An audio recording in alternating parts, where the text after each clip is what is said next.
अर्थसंकल्प 2024 निर्मला सीतारामन यांनी एकूण 7 वेळा अर्थसंकल्प सादर केलेला आहे। सर्वाधिक संकल्प सादर करणाऱ्या अर्थमंत्री निर्मला सीतारामन बनले आहेत। या अगोदर मोरारजी देसाई यांनी 1958 ते 1979 या कालावधीमध्ये एकूण 6 वेळा अर्थसंकल्प सादर केलेला होता।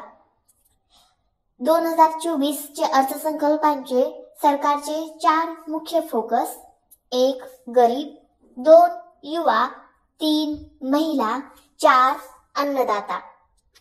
सरकारने 9 घटकांना प्राथमिकता दिलेली आहे। 1 कृषी, 2 रोजगार, 3 नवाचार, 4 अनुसंधान आणि विकास, 5 ऊर्जा आणि विकास, 6 सामाजिक न्याय, 7 शहरी विकास, 8 पुढच्या पिढीसाठी सुविधा, 9 निर्माण आणि सेवा।